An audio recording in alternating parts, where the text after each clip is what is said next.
I was posting on 2chan and somehow started feeling reassured, but when I was typing up my notes, I was so depressed it was scary. Just thinking that I'll probably have that dream again tonight makes me depressed.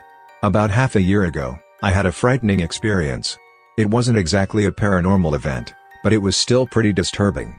It might get long, so feel free to skim it if you'd like. When I was in middle school, there was a girl in my class who supposedly had spiritual powers. Her family home was apparently a shrine or something along those lines, but from the outside, it looked like a normal house. Everyone in our class, including me, used to bully her, calling her a liar. Still, half in jest, we'd say things like check out my guardian spirit or guess what I'm worried about, and she would always say something strangely believable or accurately guess our worries. I never admitted it, but I was a little scared of her. After graduation, we went to different high schools. Actually, I heard she didn't go to high school at all, and we totally lost touch. With my new life, I ended up forgetting about her completely. I regret it now, but once I started high school, I treated girls pretty badly. I was juggling multiple girlfriends, breaking up with them harshly. I made a lot of enemies. One day, I got a small package addressed to me.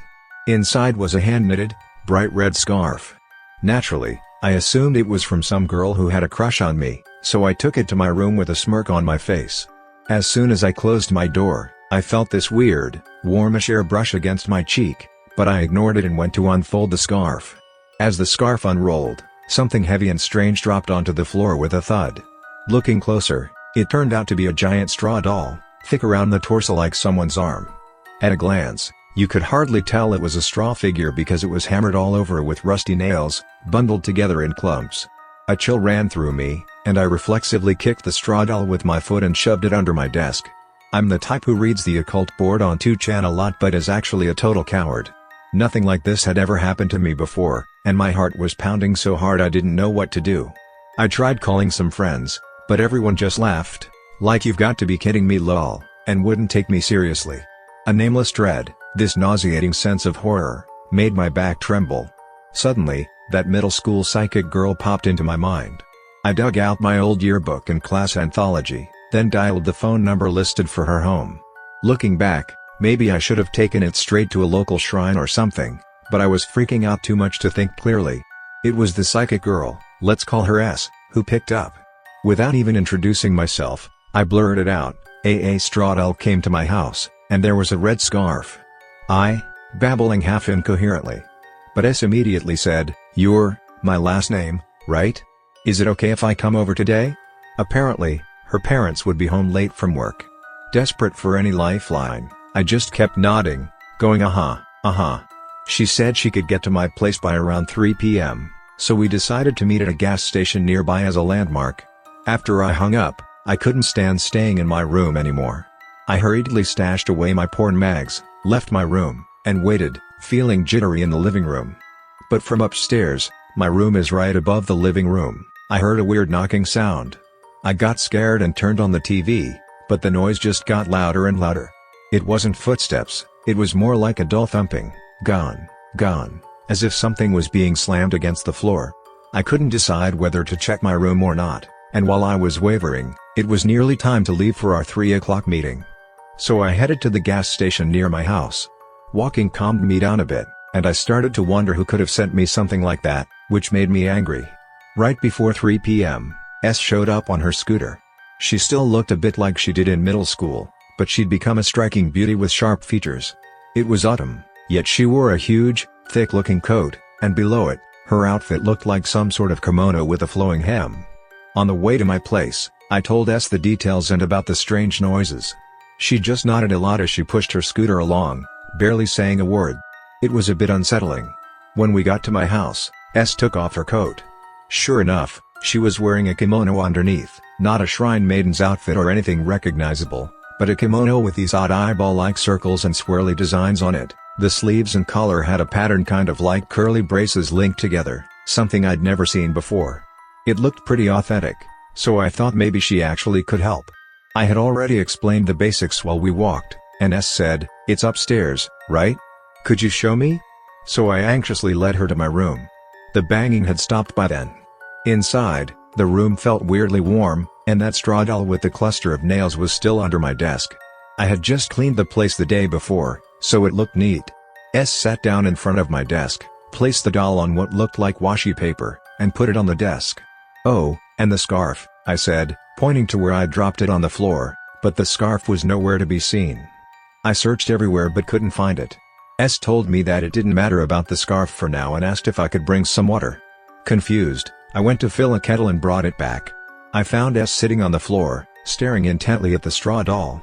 I was half expecting her to start chanting or praying, and my heart was pounding, but she just sat there, not moving. After around 10 minutes, she finally let out a long breath, so I asked, the water. "Is it okay if I put it here?"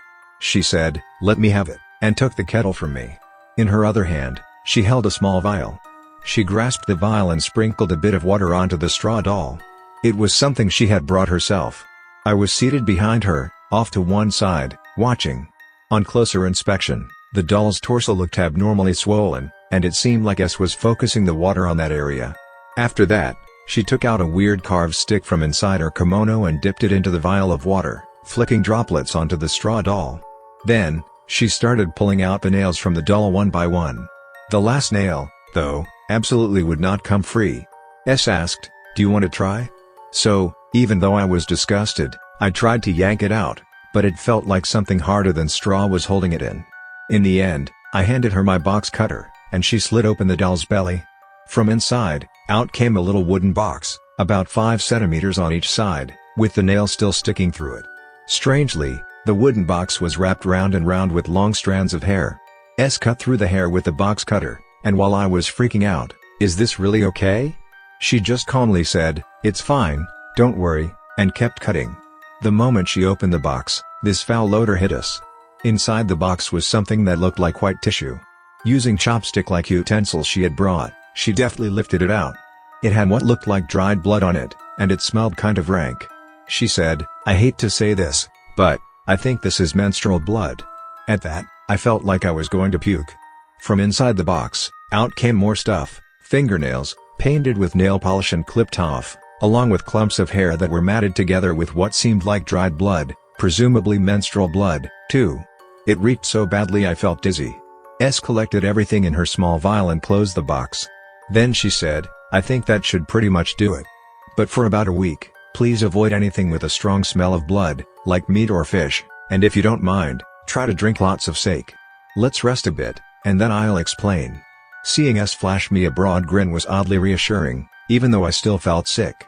I just wanted to get out of my room, so I followed her downstairs. She put the severed doll and the nails in a plastic bag and came down right after me. Once I had a drink of water and took a moment, I felt a lot better. S said she'd give me a rough explanation, so I tried not to look at the contents in the plastic bag while I listened. The first thing she said was, "Are you familiar with anyone who lives in the district of Y-Town?" It reminded me that I dated a girl from there about 2 years ago. She was cute but really jealous and clingy. After 3 months, I got sick of her and broke it off. After that, she kept calling me a bunch of times. I hadn't heard from her lately, though. When I explained this, S told me that girl was probably the one who sent the package. I got so mad I wanted to call her out right away.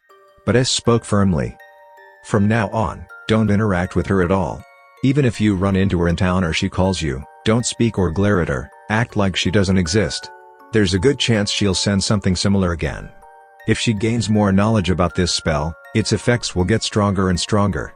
If you do receive something else, try not to think about her. Focus on something else. Otherwise, this will become a situation even I can handle." Here's what S explained, as best as I can summarize. The straw doll part was pretty much just for show, probably so the sender could make it look more intense. The real problem was the little box inside its belly. There's a unique good harvest spell in the region around Y-Town called Hakomawashi, sending a box, where people put offerings symbolizing hopes for a bountiful harvest into a small box and bury it in fields or paddies. Basically, you take items that represent your wish, for instance, branches for a sturdy house, rice for a good rice harvest, or specific vegetables for a bountiful field, and bury them in the corresponding spot, like the foundation of a house, or in the farmland you want to bless. The district in Y-Town is apparently a place where many families still practice it. Menstrual blood, hair, and fancy painted nails symbolize sexuality and jealousy, all meant to bind the person they're sent to, me, in this case. Ordinarily, it would be a really scary curse-like spell. but apparently this version is haphazardly imitating the form without knowing the actual rules or tools, so S said it's not a big deal. However, if the ex-girlfriend found a proper method or better tools and sent a revised version, something really bad could happen. Moreover, the spell depends on the direct relationship between the property owner and the land itself, like a farmer's field or someone's house.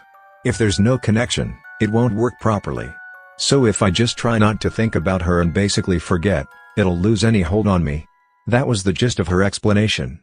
Apparently, our region, including White Town, is known for lots of odd festivals and rituals, and S said there are plenty of local customs that can be twisted into curses like this.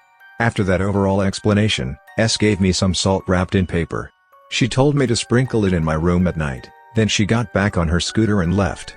Later, she told me she'd taken the doll, the box, and everything else and buried them in the riverbank near the district in Whitetown to return them there. That night, I scattered the salt around my room, but as time passed, I grew more doubtful. Even though S said not to think about that girl, I couldn't stop, and I was annoyed. I was a total fool, but I just went ahead and ate meat and fish like normal, letting it all fester in my head. Then I went to sleep. What was really scary was that night. I dreamed about my ex, from back when we were still dating. It was Valentine's Day, and we were supposed to meet up.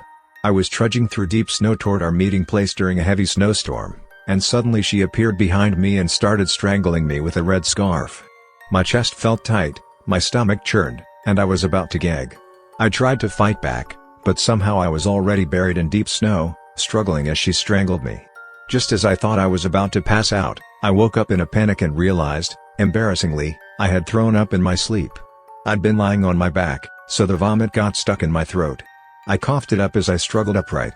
My neck wasn't bruised or anything, but the sensation was horrifyingly vivid, and it made me feel sick to my stomach. That dream kept happening every night. I'd vomit and wake up. After about a week of that, one morning I woke up and found myself in a hospital bed. Apparently, my parents heard loud banging from my room in the middle of the night. When they checked, they found me choking on my own vomit. They used my cell phone to call some of my friends, who came to see me in the hospital. And among them was S. S looked at me like she already knew everything. The first thing she said was, "You ate meat or fish, didn't you?" That's when I remembered she told me not to eat that stuff, and I was like, oh. S sighed heavily, disappointed. Anytime a doll is stuffed with menstrual blood, hair, or any part of a human body, it attracts something unnatural. I told you not to eat strong-smelling foods and to drink sake to protect your body from that. That was when I finally realized how serious this was. I told S everything, including the dreams, begging her to help. She told me, from now on, you have to do exactly what I say. If you get meat or fish in your hospital meal, make sure to take a pinch of salt afterward and rub it from your throat down to your chest. If you can't drink alcohol, then at least drink lots of water or anything that makes you urinate more so you can keep flushing out your system. She even wrote it down for me on a piece of paper. Then she said, "Could you sit up for a moment?" I shifted myself up, careful of my fore. She touched my head and picked out a weird little red tangle from my hair. It was a knot of red yarn, torn and tangled. "Listen. From now on, you must not dwell on her or resent her. No hate, no strong emotion." Then she added, hesitantly, "I really didn't want to say this, because it'll probably make it harder for you to forget her. But the truly scary thing here is that hand-knitted scarf. From now on, bits of that red yarn will be watching you wherever you go. Every time you resent her or hate her, you'll have that nightmare where the red scarf strangles you." I suspect even she didn't know what she was getting into. But that kind of object, made with all her love and hatred entwined, can be worse than any traditional curse. As I turned pale, S continued. "And if you have any gifts left from other ex-girlfriends, get rid of them, especially anything handmade, but really even store-bought things if you can. Those gifts inevitably carry the giver's feelings, and the red scarf just amplifies them." After I was discharged, I immediately threw away all the presents from my ex-girlfriends. Inside the cups and little containers they'd given me, I found the same red yarn. Or, more accurately, red fuzz, like bits of yarn unraveling. It looked exactly how yarn would look if pulled apart. Even the stuffing and cushions and plush toys had red fluff. It creeped me out so much that I cleaned every corner of my room. But still, I couldn't stop thinking about that ex, and I kept having dreams of being strangled. Eventually, about 3 months ago, I developed insomnia and mild depression, so my doctor prescribed me some tranquilizers. Now, whenever I feel like I'm about to hate her, I just take them and knock myself out. Ever since then, I've been terrified of women. I told my then girlfriend about everything, and she called me an idiot and dumped me. I still contact Tess from time to time whenever I have that nightmare. She sometimes brings me purifying sake, and she's been really supportive to someone like me. I was allowed to eat meat and fish again 2 weeks after leaving the hospital. Apparently, whatever had been in that straw doll moved on to some other, weaker person in the hospital. The thought is still terrifying, so I still don't really feel like eating meat or fish. So far, I haven't received any new packages of curses from that ex-girlfriend, but according to a mutual friend, she's been acting really weird lately, doing and saying creepy things. There's a bit more to the story, but I'll stop here for now. Sorry this turned out so long, and I'm not much of a writer. Thank you to everyone who read it to the end. Watch out for gifts from your significant other.